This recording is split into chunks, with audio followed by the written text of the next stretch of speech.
Job au chapitre 32. Béni sois-tu pour ta parole, Père. Amen.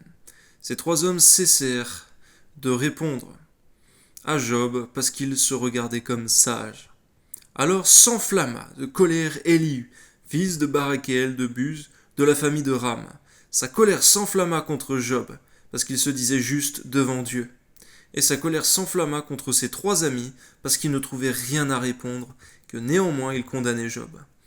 On voit, Seigneur, aussi, on souligne aussi également, Seigneur mon Dieu, entre parenthèses, Seigneur, que dans tout le livre de Job, effectivement, Seigneur, on voit Job, Seigneur, qui ne cesse de prier Dieu, Seigneur mon Dieu, en bien, Seigneur mon Dieu, comme on pourrait dire, Seigneur mon Dieu, dans l'amertume, Seigneur, si je puis dire.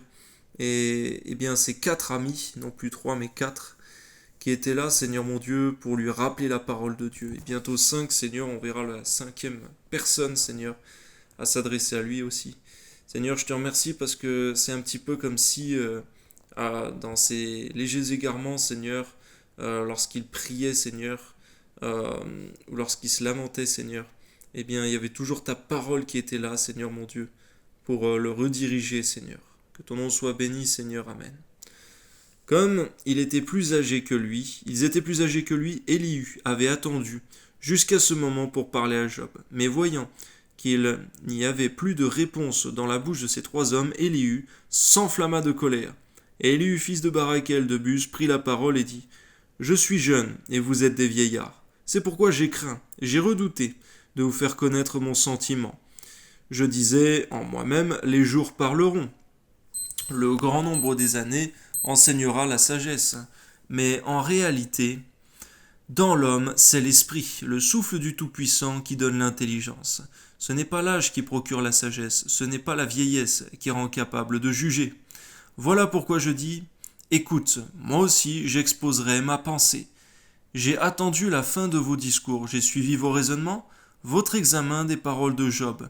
Je vous ai donné toute mon attention. Et voici, aucun de vous ne l'a convaincu. Aucun n'a réfuté ses paroles. Ne dites pas cependant en lui nous avons trouvé la sagesse. C'est Dieu qui peut le confondre. Ce n'est pas un homme. Alléluia.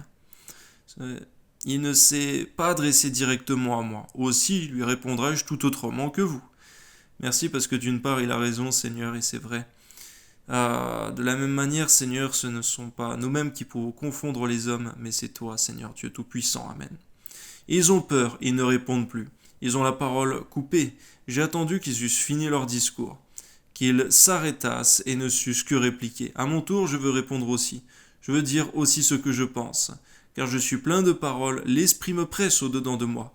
Mon intérieur est comme un vin qui n'a pas d'issue, comme des outres neuves qui vont éclater. Je parlerai pour respirer à l'aise. J'ouvrirai mes lèvres et je répondrai. Je n'aurai point égard à l'apparence et je ne flatterai personne car je ne sais pas flatter. Mon Créateur m'enlèverait bien vite. De la même manière, Seigneur mon Dieu, que ce jeune Élihu, Seigneur, garde-nous de savoir flatter, Seigneur. Que ton nom soit béni, Père, au nom de Jésus. C'est vrai qu'on préfère, Seigneur, selon ta parole, donner une réprimande, Seigneur mon Dieu, qui peut amener le salut, Seigneur, la repentance dont on ne se repent pas. Plutôt que la flatterie, Seigneur, qui n'a jamais aidé, Seigneur mon Dieu, l'homme à se délivrer de l'ego, de l'orgueil, de la vantardise et de la perdition. Amen.